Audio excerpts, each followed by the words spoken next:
Welcome back to another episode of Rethink Real Estate. Today was a great episode that I got to spend a bit of time with Amanda Gore, fellow Aussie. So again, forgive all the Aussieisms, but she lives in North America, more specifically Virginia. She did spend 10 years here previously, but been on the speaking circuit with some very, very big names. Simon Sinek is one that comes up in our conversation, but her philosophy on just the mental awareness and multitude of different things from a perspective of the way to show up. This conversation is a little all over the place, but I really enjoyed the angle that we went down around life lessons. You know, Amanda is, as she put it, in her advanced years, but her ability to really focus on her growth still was something I was really inspired by. Her general thought of things. There's a few out there theories, don't get me wrong, but I really enjoyed the general conversation around life and around a few different aspects. Hopefully you can get something out of it. Thanks so much. Welcome to Rethink Real Estate. My name is Ben Brady, and this is a real estate podcast aimed to deliver sales strategies, marketing tips, and business insights from industry experts and myself to build a listing-focused business for the future. Let's get into it. Well, Amanda, welcome to Rethink Real Estate. We're so pleased to have you here. I'm so pleased to be talking to you, Ben, and an Aussie as well. Woohoo! Do you know, I immediately, when you jumped on the call and you and I doing a bit of a debrief, there's this level of comfort that you have when it comes to a homebound accent, even though I've been in the States for 10 years. Yeah. How long have you been in the States for? I've been here this time about 8 months. I arrived back in December. I lived here for 10 years before, between Dallas and Vermont. So from the sublime to the ridiculous. I'm more of a Vermont girl, by the way. And I've come back this time to live in Charlottesville, Virginia, which is different. Nice, different, unusual. Not that anybody in America will understand that, but if you watched Kath and Kim, yes. That comes from Kath and Kim. Nice, different, unusual. Yeah, that's right. I forgot all about Kath and Kim. Are they still a thing in Australia? Well, periodically, yeah. Yeah, right. I'm sure they Kath and Kim that they produced in America is different. There's different actors and actresses, and there's a Kath and Kim in America. Apparently, but it didn't last. No, I'm sure it didn't. It wasn't the same. No, I often find that from an American perspective, whilst they've got a great humour, our sarcasm overtakes that level of humour to the nth degree. Yeah, and we just have it's kind of sick, I suppose. Well, we take the mickey out of ourselves, which no one will understand. So we make fun of ourselves. And this whole program, Kath and Kim, if you like Aussie humour, you'll love it. See if you can find it on the web somewhere. It's about really ordinary people, and you can't even describe it, really. You just have to experience Kath and Kim. No, that's right. Well, so your journeys have been chopped up and changed. So 10 years and then you're back to Oz and then back here now for about 8 months. I guess one of my first questions in all of this is that, you know, you've done a fair bit of work with the real estate community, and recently, it's funny, I haven't even told you this, but, you know, a couple of people within the Harcourts network came and reached out to me with your name because they went to a Brian Buffini conference and they saw you speak there. Obviously, they think that every Australian knows each other, okay? Immediately they say your name and they're like, well, do you know Amanda? I'm like, well, no, I don't want to be rude, but no, I don't. But anyway, but how do you service the real estate community? Well, I've been speaking forever, like 35 years. So I'm ancient, but I'm very young at heart. So don't be scared. I'm very energetic at conferences. And in fact, I spoke for Harcourts back in the day when Stephen Harcourt just started it. Yes. I've done many Harcourts events, and I've done just about every real estate event in Australia and pretty much all the big ones in the States. Because, first of all, real estate people are so entrepreneurial on the whole. And they're wonderful audiences because they're great people, they're relationship people. And that's the sort of stuff that I speak about at a really no bullshit kind of Aussie level. And we've become, in the 35 years I've been speaking, we seem to become so sophisticated and so, scientific and structured, and people have to sound really smart and do all these things. And it's all supposed to be different, and there's techniques and things. But you know what? As I say to people, who are you buying and selling to or from? And it's people. So how much have people changed in the last, I don't know, 3,000 years in the way they operate? And they haven't. So I still do the science because I'm a physiotherapist. You know what that means, but most Americans won't. So it's kind of like a physical therapist on steroids. Yeah. And I started off speaking about wellness, and that morphed into speaking about stress, and that morphed into all the things that cause stress: relationships, communication, um, leadership skills, working in a workplace, mental health, all of those things. And about maybe 15 years ago, I wrote a book on joy. And so, and this was in the days before they were doing the research on happiness and what joy actually does. And they did the research on happiness, and I think joy takes it to a new level. What's the name of the book, Amanda? The Happiness Advantage by Sean Acor. That was the first one. There's about a bazillion books on happiness since then. But he was the first one that actually did the research at Harvard. So, for example, joyful workplaces sell 37% more. They're 31% more productive, 300% more creative, and 125% less burnout.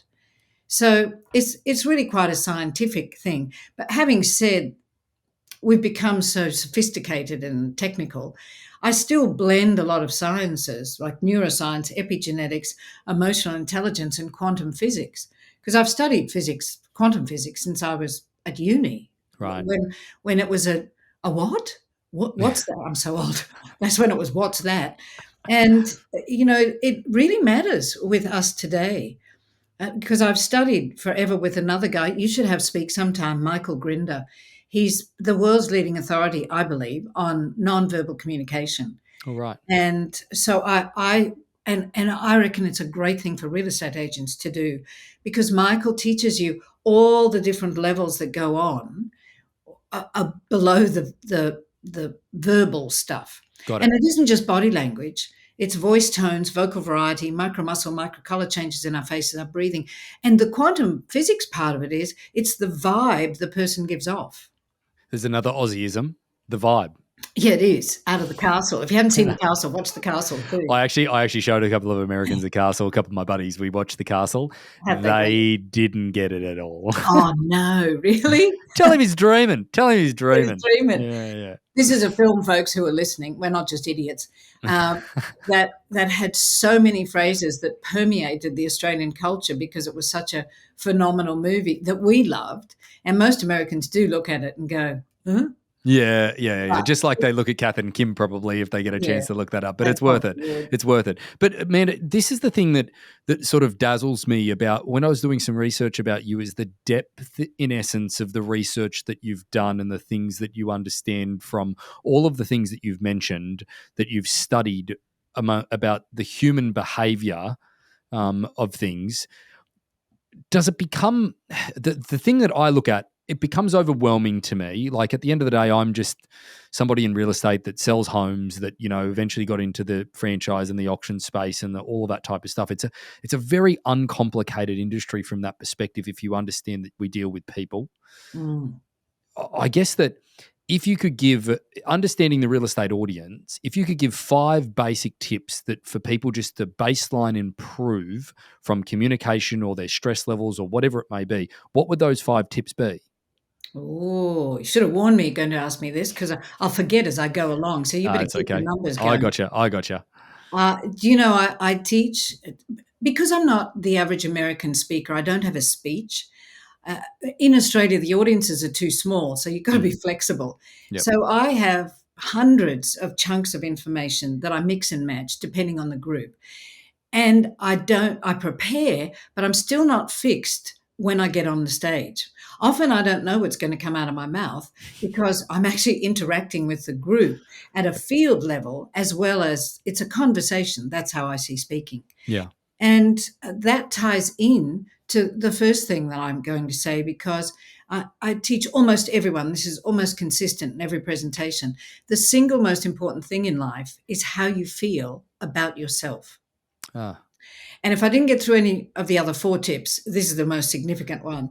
Because think about it. If you're hungover, let's just pick something up. You've been to a real estate conference and you've had the party, and you guys are drinkers on the whole, and party animals once you get going. The next morning, if you were at work and woke up feeling like that, you know it's not going to be your stellar day, because A, you're not physically feeling good.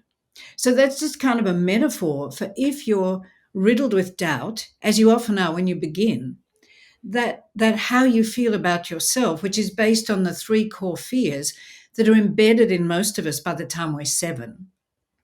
If you don't have any awareness of those that are ruling how you feel about yourself, it becomes really hard to try and feel joyful or feel good about yourself, feeling confident and resilient, and that ability to get up and be energetic if a total stranger walks in the place, which is what you guys have to do all the time. Mm-hmm. And you have to be confident to ask for referrals. And, you have to be a people person. And some days you don't feel like being a people person. So if you tune in to how you're feeling about yourself at the time, that will help you rejigger your frequency.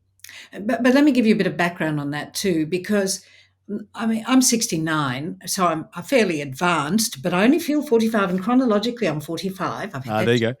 There you go. and I think I'm about 25, all of which, by the way, much as I joke, matters. Because if I said, wow, I'm 69 and I'm old and I really feel old, I will be. But I Yeah. don't. I actually, I say 69 is just a number, and I go, wow, that's a weird number.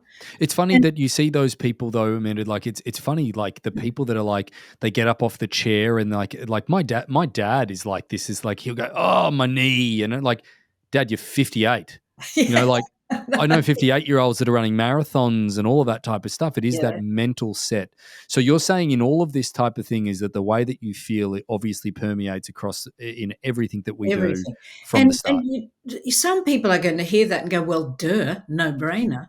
But the vast bulk of the population, according to epigenetics, for 95 to 99% of the time, we're literally unconscious of what we're thinking. Right. And the consequence of what we're thinking is our feeling. And so your dad, for example, he's probably, I don't know what's happened to him or where he is in his life phase, job wise, whatever, but he's starting to think he's old. Yeah. And as he starts to think he's old, that affects everything you do. Oh, well, I can't really do that because I'm a bit old, or, well, I might fall over, or, geez, I've hurt my knee, I'm getting old. I even went to a doctor. I don't ever go to doctors, but I had to go before I came to America. And the guy looks at me and he says, oh, well, you've probably got a few symptoms at your age. I'm like, in Australia, I would say something off, but not on this podcast. What a dick. I know. It's so bad. I would, yeah. Yeah. Piss off, mate. You're not going to plant that seed in me. Yeah, that's unbelievable. That is planting a seed, isn't it? Oh, that's wrong. That's what so much of media does. And if you're caught on social media, it's infecting everybody, but that's a whole different topic. Back to the thing I was going to say, which was I keep working on myself. And at 69, I've been doing it since I was at least 20 when I realized you could do it. But in the last 6 years, I've made more progress than I ever have and made more shifts. And I would say moving to the States has been another deep dive into a whole lot of aspects of me that I had to look at. And one of the things that might be beneficial for everybody, and it does tie in, we can make a point two if you like. So yeah, point two. Let's go. Yep. However, when I first started speaking and Michael Grinder was mentoring me, he said to me one day, you're a different person on stage from off stage. And I went, oh, because he might as well have stabbed me in the heart. My one thing about speaking was to be authentic. Right. because I'd seen in my very early days these famous people who were fabulous on stage, and they got off stage and they were like psychos or depressed hulks. And I thought, oh, I never want to be like that. Yeah. And so I was masterful in the way I took the persona I created for stage and tapped it into Amanda. However, when Michael said that to me, I didn't. I kind of got what he said, and I tried really hard to match the two. And what ended up happening was that I did become authentic, but to my persona. Okay. Then about 7 years ago, I met a guy called David Martin, davidmartin.world, who's an astonishing human. And I worked with him for a while, a lot. I still work periodically with him, but for a long time. And he really taught me what had made me develop this persona. Right. And I had already come up with the 3 core fears, which I'll give you because I hate people who talk about things and they keep mentioning these things and they don't give them to you. That's a good point. Here are the 3 core fears, folks, and they're embedded by the time you're 7. You may have one or all of them. I got the trifecta. And it isn't embedded by someone else. This is the key point. We, as toddlers, tell ourselves the stories. So something happens, even as a baby toddler crying and your mummy doesn't come to you or daddy doesn't come to you, you tell yourself a story about abandonment. But the truth is, mummy and daddy were 2 rooms away and the baby monitor wasn't on. They just didn't hear you.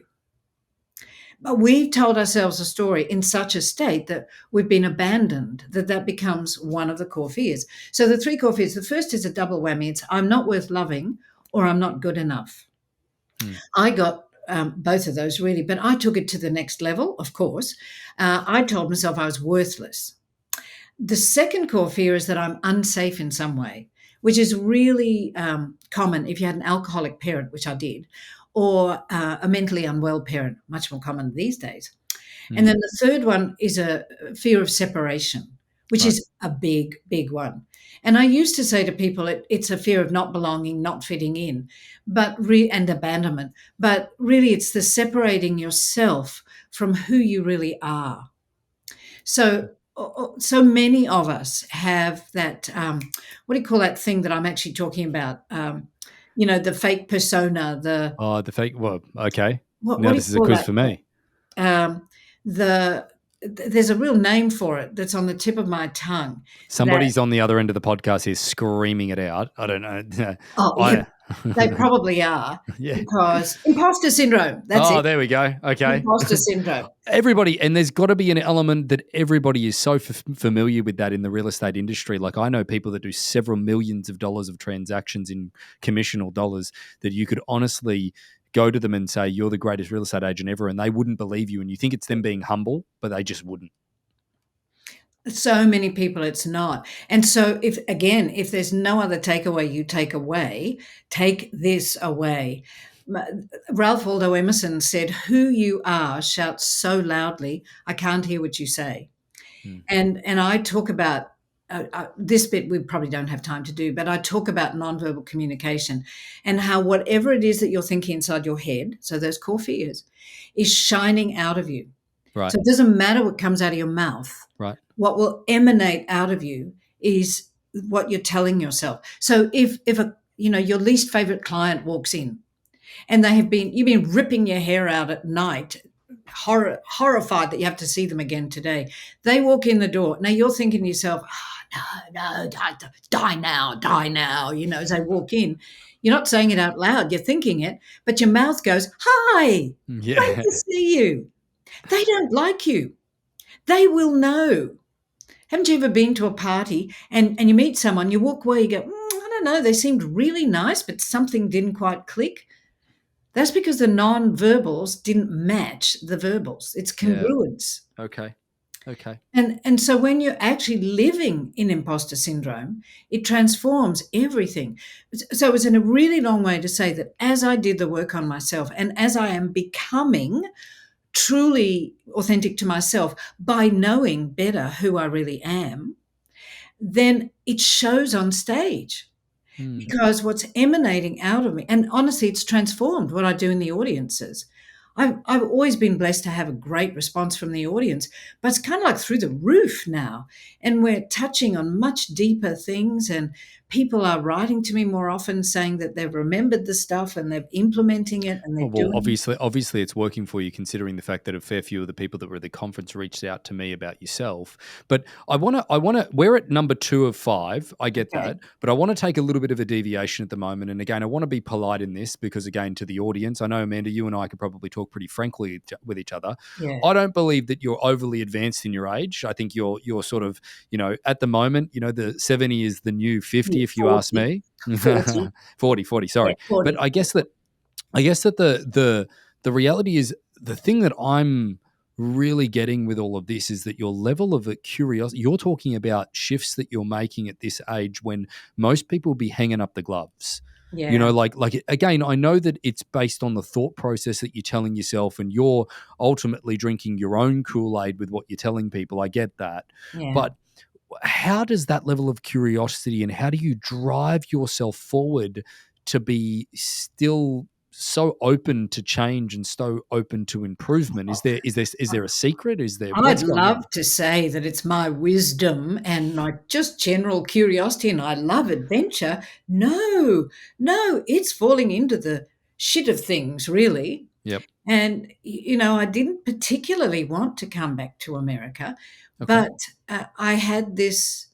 Well, the truth is, I sat on the balcony one day of my beautiful home on the Sunshine Coast, where I looked over the ocean, which was a 10-minute drive away, surrounded by gully green trees and private and beautiful weather, and thinking, am I mad?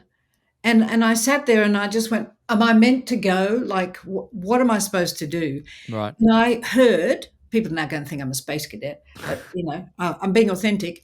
And I Please. heard this voice that said, do you want to play big or small? And in that moment, I knew I had to go. I have no idea what big looks like. I have no idea what it means. I know I've only had 3 times of being told things in my life. The other one was that my mission was to eradicate fear, which was, why are you here? And so I figure it's got something to do with that. But that was a whole exercise in itself. Selling the house, leaving, saying goodbye to family and friends, landing here. In the first place I went to, I lived before. And so I've got family there, godchildren. So it was like going home. But then to come to Charlottesville, where I only knew one couple, that was a big. Why Charlottesville? Sorry. Well, because David Martin lives here, Oh, and okay. I was going to keep working with him. Right. And And when so, you say working with David Martin, you mean he coaches you, or how does that well, work?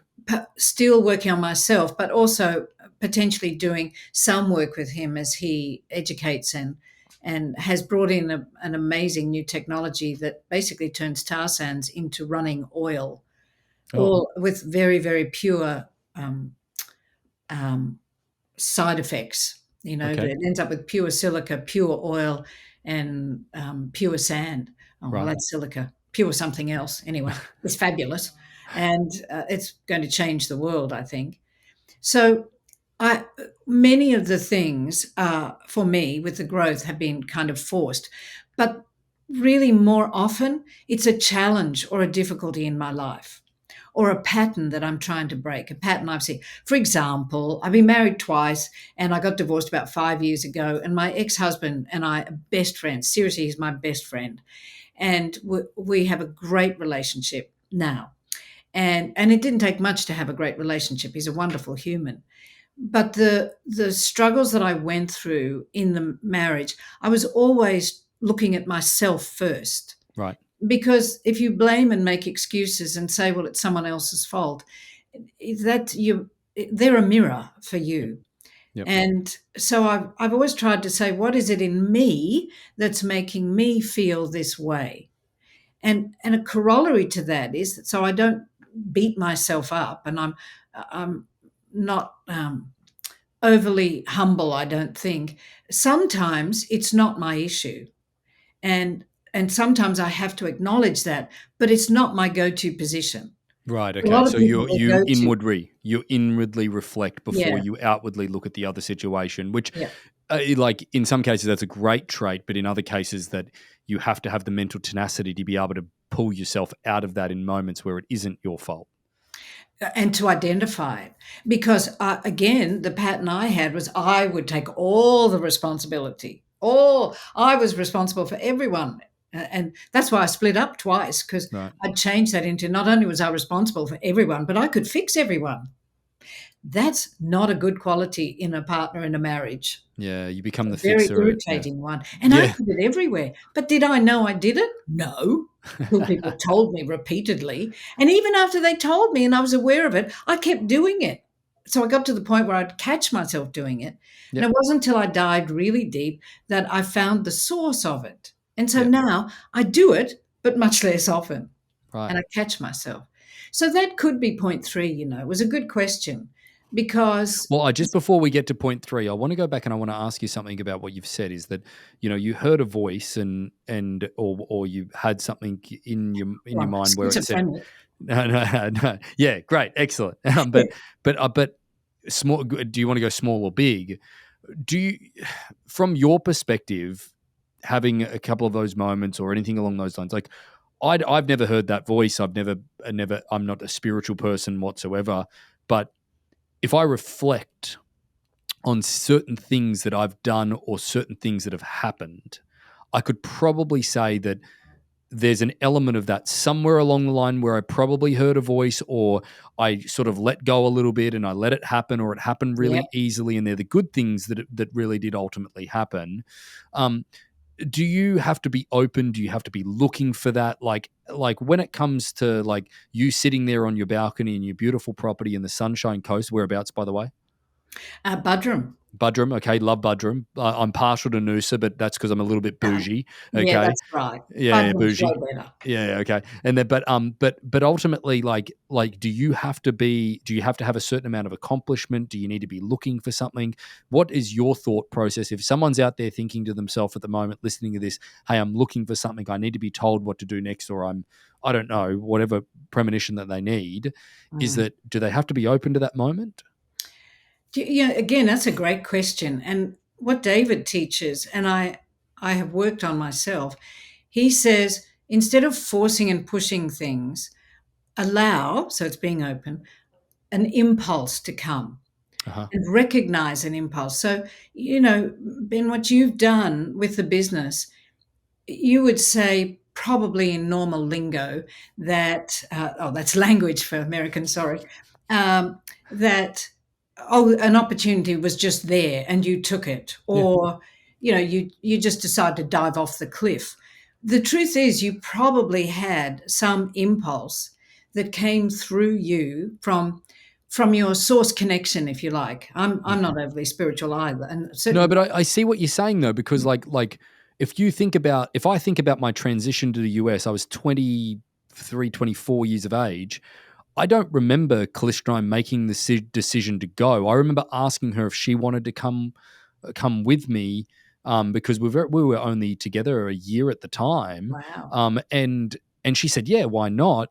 But I don't believe we like ever made that. It just happened. Yeah, It was a thing that just happened. and it was And in flow. yeah, See, when you're aligned with who you really are and you're aligned with your kind of, I don't know, soul track, life purpose track thing, then it's easy. It unfolds. Hmm. When it's a struggle all the time, something's going on. Hmm. So, and if when you know that you know something, I've hardly ever had a I know that I know. I would love to have more I know that I know feelings. Like I heard the big or small and I went, oh shit, like Yeah, yeah, yeah, yeah. I knew I had to go, but it wasn't a yay, that's going to See, be I great. would if I heard that, I would have been like, "What the fuck does that mean?" Yeah, Yeah, exactly. yeah, Well, I did basically. yeah, But no, that's not true actually. I thought, oh shit, well, I would have said what you'd said, but I'm scared, somebody's going to get upset. And and then I thought, well, what does big look like? What is big? yeah. And I still don't know. So this is another lesson for me to be open, as you were saying, and to be aware of what's presented to me, if you like. And I don't know who presents it, nature, source, ourselves. And maybe if we're, excuse me, open, we're more aware of opportunities around us. Hmm. But if there's, and also I'm a bit challenged by goals. You know, people set goals, and certainly they're great for almost everyone, I suppose, maybe everyone. My feeling just is that if you're very specific about the goal and they tell you to be specific, I wonder sometimes if the universe looks down and says, "Ah, is that all you want? We were going to give you much more. Bummer. Oh, well, though, we'll just give you that." So I've always had that. I don't want to limit myself. So I Yeah. might have a direction and I'll, That's interesting, Amanda. That's so interesting because I actually was listening to a gentleman by the name of Alex Hormozy the other day who I don't really 100% agree with a great deal of stuff that he does, but he's a serial entrepreneur and he's documenting his journey to $1 billion revenue within his company, and he's a very much a go getter, and I do appreciate a lot of the stuff that he puts out. And he's very much the same with the goal thing. Like it's this kind of this new thing that I've heard a few people say recently. It might not be new for you, but in essence is that having a specific goal limits you to that specific goal. Like you just said, is that, hey, we were going to give you a lot more or whatever it is, but yeah, it's not an excuse not to set an intention. Let's yeah, be clear about that. yeah. But that said is that like a lot of people would love like to sort of buy into their own theory of this, go, oh, great, I don't have to do goal setting anymore because that's really tough for me to come up with that. Good point. Yeah, but in essence, it was something that he said that I was like, yeah, okay, I get it. And then I heard another person say, hearing you say it now, it's interesting. Maybe we need to rethink as a company-wide perspective how we set goals because those they might be a little bit old school in that sense. You know, potentially. And the other thing that came through while you were talking is that I've heard a lot of people talking about being the best. And I mean, I'd listened ages ago, it didn't really rub against me as it has recently. And I had to look again inside. Why is this bothering me? And I realized because I think if you're trying to be the best, there is an energy of competition and competitiveness that can be good and may not be. Hmm. But if you strive to be the best you, the most aware, the most conscious, the most kind version of you, because kindness really matters. And if you come from your heart, which is, I don't know, we're almost up to 5, I reckon, with what we've talked about. That's But good. one of them is getting from your head to your heart. My Hmm. business in Australia was called Head to Heart because I've forever been trying to do that. We work with a lady who's been on this podcast many times, Julia Gentry. She's a growth coach is sort of how we've labelled her. I've done a lot of personal work with her as well, and that's something that I've spent 2 years working with her. Yeah. That transition is still something you have to work on every day. And I've got to be honest, like I still don't have any grasp, but I don't want to, defile her work, but it's really something that Hard. is hard. And you know, I've been trying for, I mean, my company was called Head to Heart, and I'm speaking about it, and I was so in my head and so never present. So since I've met David, I've been, because he basically said to me, "You've never been present a day in your life." I went, "Oh, haven't I?" And the other thing that I want to talk about too, remind me before we finish, is safety, because Okay. it's such a big thing. But in terms of getting into my heart, I've learned something just in the last few weeks that helps me a bit. And there's a woman called Oracle Girl, and now you're really going to be convinced I'm a space cadet. But I kind of mesh so many different points of view, like all the sciences, then the esoteric kind of sciences, and then some stuff like this. And she talks about for 2-3 minutes a day, just stopping and being, because most of us can't be, we wouldn't know how to be if we fell over it. And me too. And I'm getting better at it though. And she says, feel your sense of self in your body. Well, the first month, I'm like, I no idea. And then Yeah. one day, I was aware of the kind of lower left part of my body, and then as I went, oh, maybe that's me in my leg. And then now I kept practicing. Now I can't do it all the time, but if I sit quietly enough, long enough, I can feel it around my heart. So Oracle Girl is it like meditation, or are you just Well, her story is that she came from the future and she looks human and all that stuff. But honestly, a lot of the stuff she said, Amanda, this is not a that's not a strong point no, to convince people no, we're not space cadets here, I, but she came from the future. I promise you, I've got a good science background, good physiological background. Okay, I'm not okay, integrating. And the stuff okay. that I say on stage is very practical. But see, it's just a practical tip for you to get into your heart and be aware that you're more in your heart. Right. Because most of us sever ourselves at the neck. I made it Hmm. in art form. I hadn't had a feeling forever. And I'm not sure I ever did have a feeling because as a toddler, I just shut it down. It Yeah. wasn't safe to feel. And that's part of the issue too. I think many people cut themselves off because they felt when they were little and something that they perceived as dangerous was there. And many times it would have been dangerous. I mean, I'm pretty sure I don't remember a thing about my childhood, but Yep. I'm pretty sure my father, who used to get really, really drunk, was a bit scary to be around as a toddler. Okay. And even again, like 2 months ago, you're going to think, why should we listen to her? She's obviously completely screwed up. I realized that I don't know that I'd felt safe a day in my life since I was little. Right.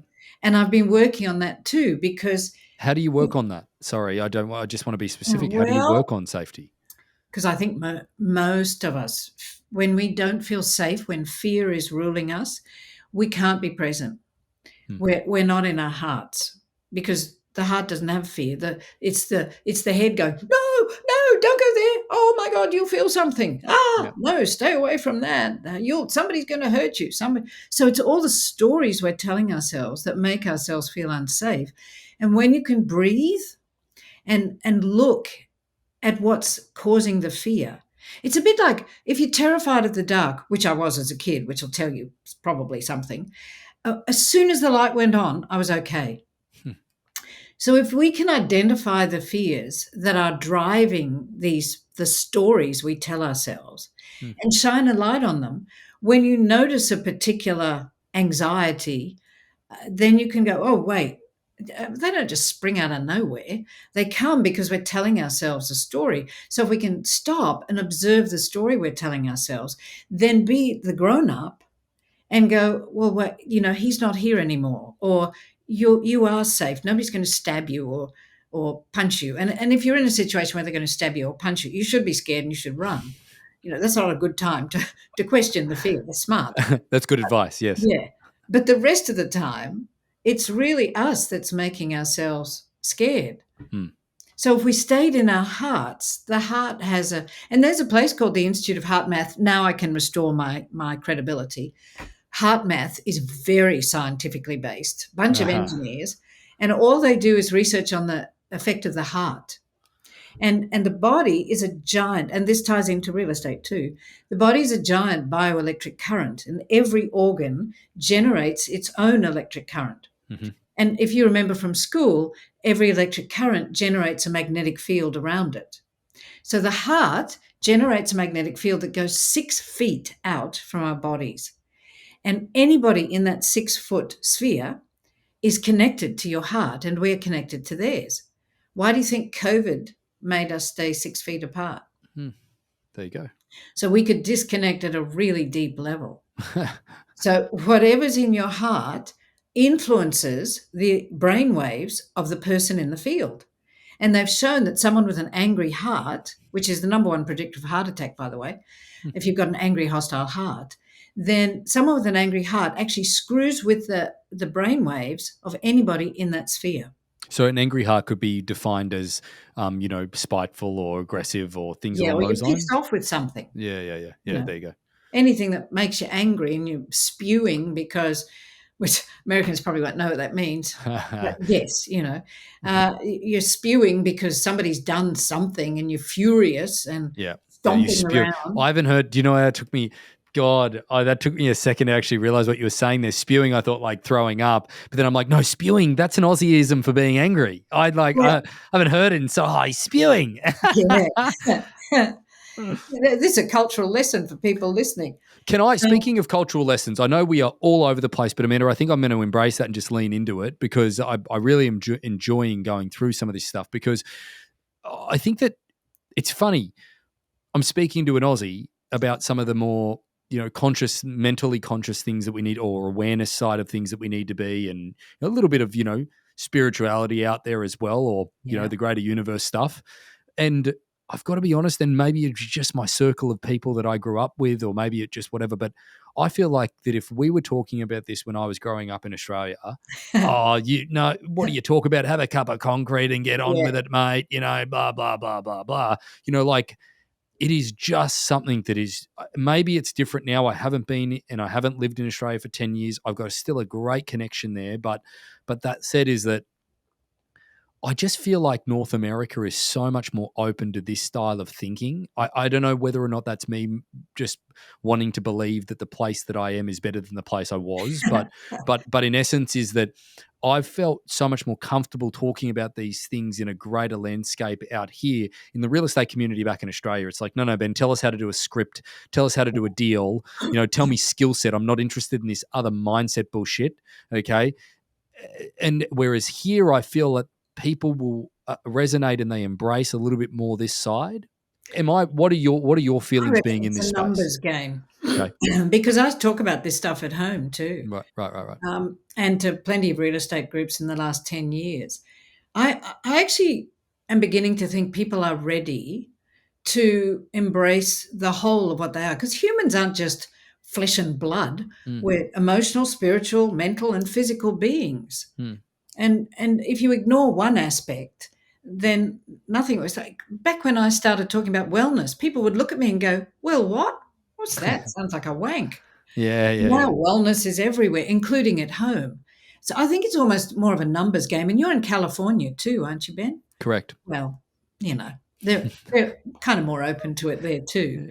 But truly, I think everybody is exhausted. They're burnt out. They're searching for purpose. Yes, they're full of fear from the last 3 years, and it's been embedded in the culture. It's in the field, and they're desperate to find some kind of, as you say, purpose and joy. Yeah. Because a lot of them are not happy. And so it's kind of taking that holistic piece and breaking it down into little bits that people can do. Because I try to make it funny when I'm on stage, because I'm there for 90 minutes most of the time. And if it wasn't funny, they'd be stabbing themselves and with sticks in the eye or something. But in between, it's really profound, because these things are profound. They're simple, but they're profound. Like if you could walk away from this podcast and have the intention of being present and being aware of how present you are every moment, your real estate business would change. Yeah. If you walked away with a consciousness and made a conscious effort to work out who you really are and to be truly authentic, because we can remember, I thought I was authentic, but I was authentic to my persona. And that's a really common thing in real estate, because you guys perform. That's a really common thing in life. Yeah. Well, in any business where you've got clients. And if you set, like there's a company, you just split this podcast into two, Ben. We'll just keep going. Keep going. It's good. There's a company called Barry Waymiller that is a global multi-billion-dollar company that I'd never heard of until I was sharing a stage with Simon Sinek, or Sinek, however you say his name. Yeah, getting to why. And he's brilliant with what he does. And is it starting with why or getting with why? I can't remember. Start with why. Start with why, yeah. And excuse me. And he said that the kind of credo of Barry Waymiller is, we are developing great people to do extraordinary things. So I've used that quote for ages, but since I've been here, I dived a bit deeper into Barry Waymiller. And the owner, it's privately owned, multi-billion-dollar global, and it's grown through acquisition. So that, and it's manufacturing. So keep all that in mind as you hear the reason they've been so successful is because he has taught everyone, excuse me, since 2008 when they nearly crashed and burned, to consider this compassionate leadership. Where his book is called Everybody Matters. His name is Bob Chapman, and he teaches all his leaders to view the employees as their team members as precious children who are in their charge. And they value and respect everyone, but they actually do it. Right. In 2008, when they were going to have to lay people off, they went to the teams and they said, let's all work together and come up with an idea. So they came up with this idea of a furlough. Everybody would take a month unpaid leave, but they could all keep their jobs. Well, they were so good as a community that people who didn't have to worry about money as much as some others would take 6 weeks, and these people would only have to take 2 weeks. That is crazy. It's a wonderful book, really worth reading. Sorry, what's the book one more time? It's called Everybody Matters, and the author is Bob Chapman. Bob Chapman. And he doesn't Everybody call Matters. them acquisitions, he calls them adoptions. Because I was about to ask that as well. Like, again, as you have a quick drink is that I was going to ask that because acquisition, we've seen in the real estate space, it's funny. There's a company by the name of Compass. You're probably aware of who they are. Robert Revkin is the CEO of Compass, and he came out recently because they obviously grew based on acquisition as well, whether it be acquiring other real estate companies or like bringing in recruits and paying certain amounts of money for those recruits. He said that, like, when he was asked, what would you do differently if you could have your time again? He said, I wouldn't acquire companies because a merging of two cultures is far too difficult. And he's like, it really was a kind of waste of money from their perspective. But obviously it's just hadn't been done right. And if you approached, and again, this ties into where we really started, Ben, because we're talking about humans and we're making heart-to-heart connections and we're genuinely caring. Yep. And when you read the book, you'll see, I mean, I was thrilled when I found the book because he basically has put into practice everything I've been teaching for 20 years, probably. Excuse me. And so if you approach everything that you do, like even last night, so this is how I keep working on myself. At the moment, I'm working on judgment. Because most humans have made judgment an art form, and I think I've excelled at it. Do you know what? I totally agree. I'm probably right there beside you. Well, I was so bad, I didn't even know I was judging. People would accuse me of this, and I go, no, I'm not. Yeah. And it's only fairly recently that I've appreciated just how much. Anyway, so in an attempt to meet people in Charlottesville, which is a small place, I've started to learn West Coast swing. Now, I need to say, not only do I hardly ever listen to music, so I have no musicality whatsoever, I've not danced, except in COVID when I tried doing Latin dance, which was an abysmal failure. So I'm there at the dance, and I think the only reason I get these lovely people who regularly practice to dance with me is because I hug them and I say, thank you for dancing with me. And there was a woman there last night, and I'd met her before, I'd seen her before really, and she just kind of looks a bit austere, and I avoid her really. What does that mean, austere? Kind of severe looking. Oh, and a bit grumpy. She kind of sat there looking grumpy. So quick story for you is that the first time I ever met my significant other, which is Callista sometimes can have a look on her face when, she's probably just like, she's concentrating, whatever. First time I met her, I went over and I'm like this. She's like, what are you doing? I'm like, just trying to get the words fuck off your forehead. What a winner. What a winner. Hey. Was hooked from step one. Yeah, love at first sight, hey? That reminds me of Paul Hogan and what was Paul Hogan's Offsider? Oh, that's Not drops. testing me. Testing Yeah, me. because you're a bit young for that. Yeah. Anyway, we digress into an Australian story, which is not relevant. That's an awesome story. What's her last name? Because there Cal- aren't many Callistas around. Callista Green is her last I name. know it wasn't her. I Yeah. knew another Callista. I cannot believe you did that. Yeah. Jeez. Anyway, that's going to give Harcourt's a really great culture. Oh, beautiful, isn't it? That's great. Yeah. That's called playing with fire, not only soaking the matches in gasoline, it's like torching them at the same time. Yeah. But I'm serious actually when I say that wonderful sense of humor and that, like no bullshit and don't take yourself too seriously, flavor will filter from you. It has to. All organizations, the like leader influences everything through your nonverbals and through who you are. Mm. It's like who you are, shout so loudly I can't hear what you say. Like Bob Chapman has influenced the entire organization through his belief system and his Multi-billion philosophy. dollar company. Yeah, that's right. That's, it's testament to the fact that it drips down. But back to the swing story, this lady who's a Right. little bit So unapproachable. she looked a bit grumpy, Yeah. and two or three. This is progress, right, folks? This is how you notice progress. Two or three times, I remember thinking to myself after I thought I'm going to avoid her. She's a bit scary. I thought I'm going to go over and talk to her because I've judged her.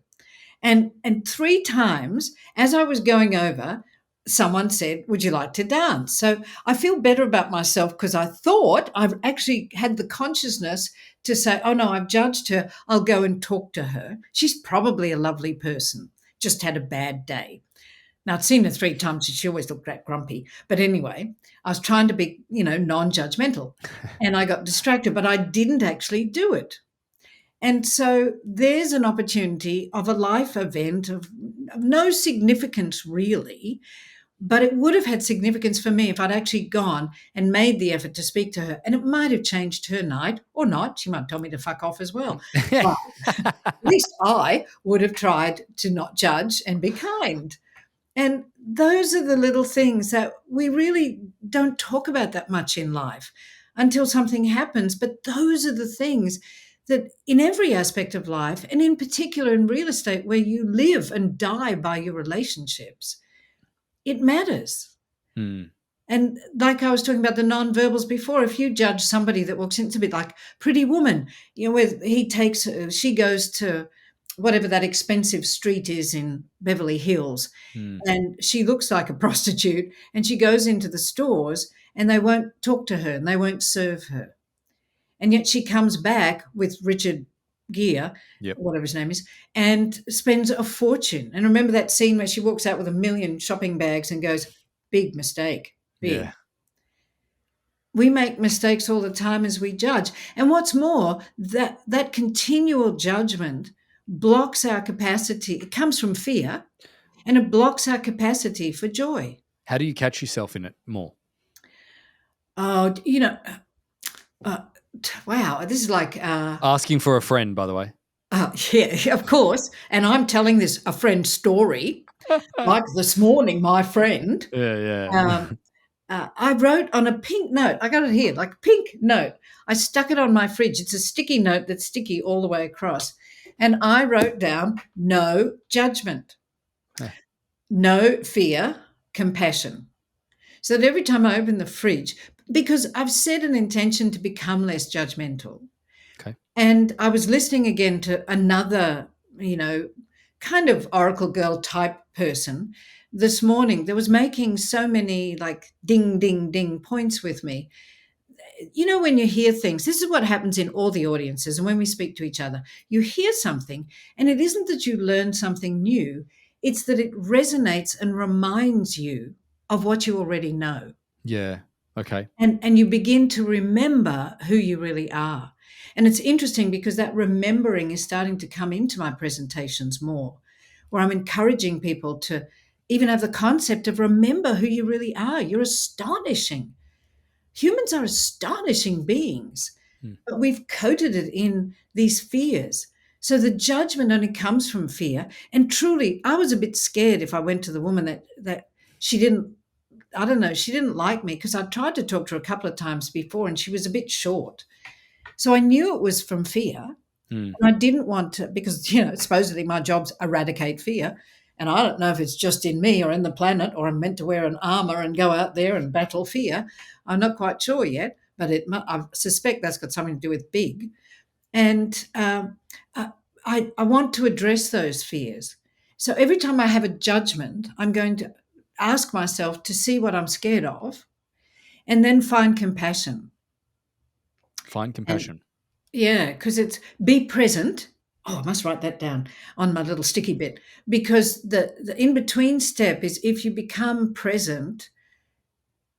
So if you're going for compassion, I haven't quite worked this out because I only did it today. Yeah, no, But please. there's judgment. There's always fear behind the judgment. So if we choose to get rid of the fear, go to compassion, and then you're really present, you'll actually see what's going on. Or it might be that you're present, then you have compassion. Yeah. Because when you're present, you're really present to the other person, and you allow the fields to interact, which they already are anyway. We're just not aware of it. Remember, 6 feet sphere. Yep. Then perhaps that would have been an easier way for me to have compassion, or for me to see, well, there's truly nothing to be afraid of. What's she going to do? Like pull a gun out of a handbag, which is possible in America, and shoot me? Who knows? But highly unlikely.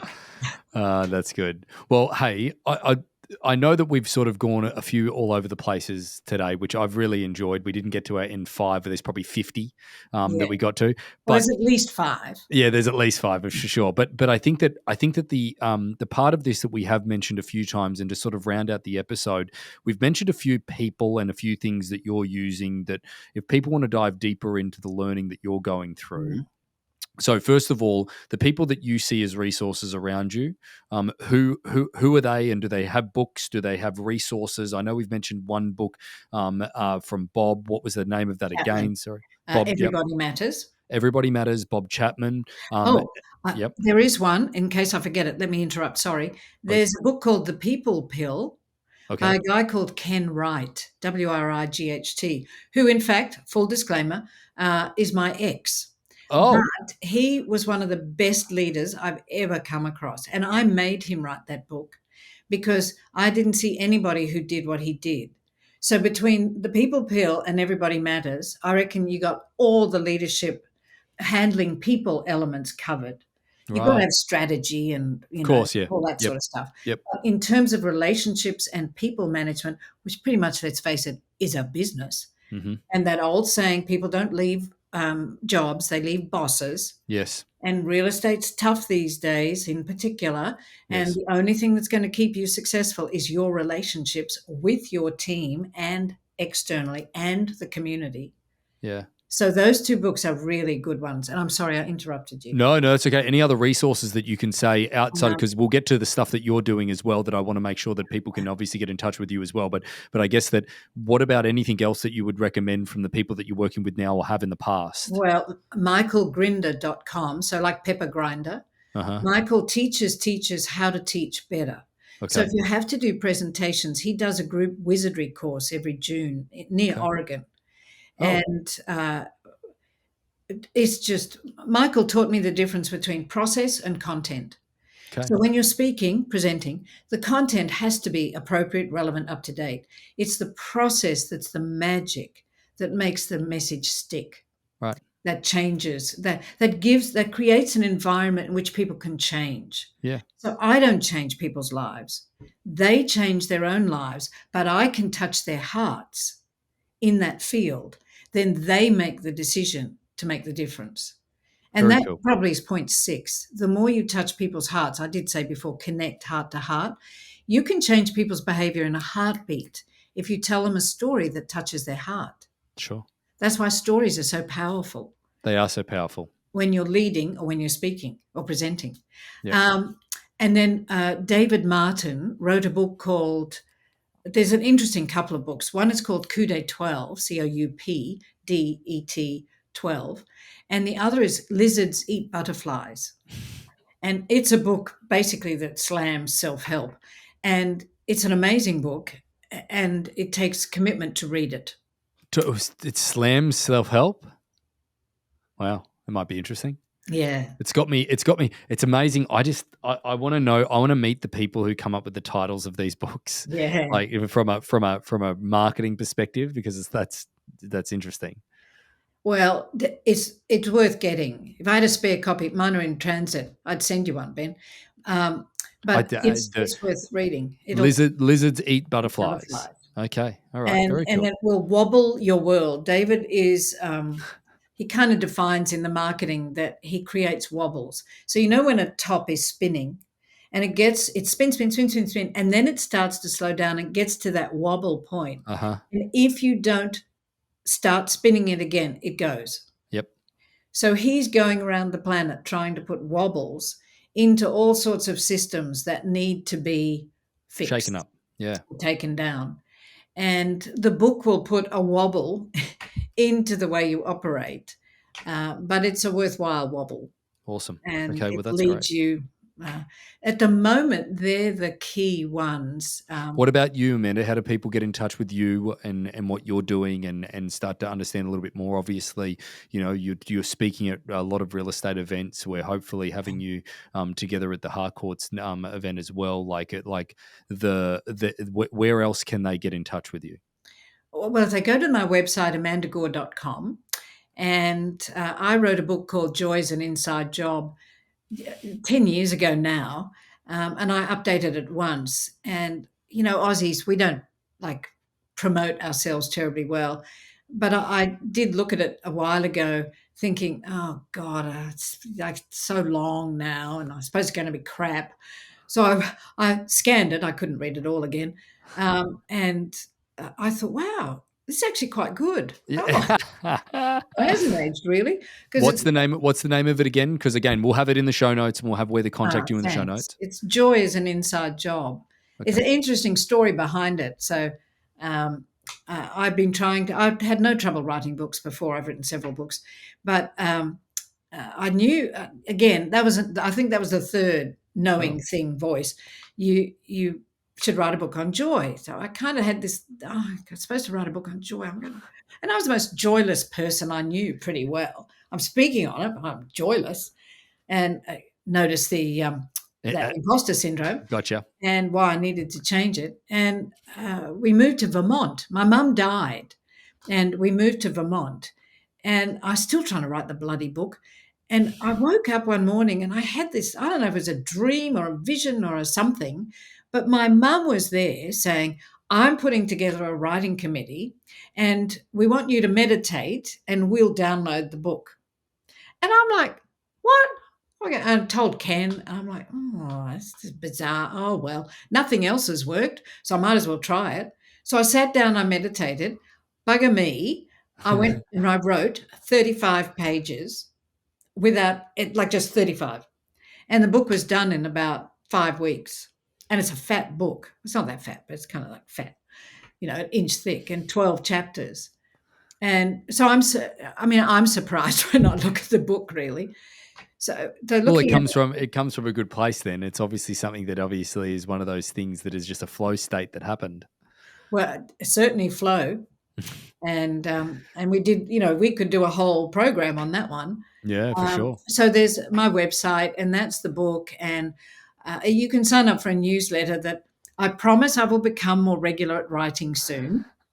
I love that. Like that. What I tell people about things like that, it's like everybody that's so regular because we put 2 episodes out on the podcast a week, and it's like, it's all at like the exact same times. I'm like, sometimes it's good. Like some of the best podcasts that I listen to, or things that we get, oh, ding, you get an email. It's like, oh, I didn't expect that today. And you Yeah. might read a little bit more. So I like that. Well, I love that reframe. Thank you. That's There you go. perfect. Yeah, there you And go. then my YouTube channel. So it's Amanda Gore TV. And lots of people I'm amazed. When I went back to Australia, because I've been away 10 years, nobody had remembered me, or not many. So I had to do something to get out there again. And YouTube had just begun. That's how Right. old I am. And I taught myself how to put videos up on YouTube. And because I had gazillions of videos from America. And back then we were doing massive events, Yep. 15,000 people and stuff. And since then, YouTube has become my biggest marketing tool. Oh, that's cool because I've got to be honest, I prefer to learn through that. Like I'm not a strong reader in any way, shape, or form, but I try to. Yeah, However, the YouTube definitely is helpful from a log perspective. So again, we'll make sure that we link to that. Amanda, thank you so much for being so open with us today. I've really enjoyed the conversation, and thanks for joining us on loved it Rethink with Real you, Estate. Ben. Thanks for inviting me. Let's do it again. Absolutely. So about 75% of our audience hasn't liked, followed, or subscribed to our podcast. It would mean the world to us, and it would help this podcast more than you know to expand our reach if you were to like, follow, or subscribe on any of the platforms that you're watching or listening on. Thanks again.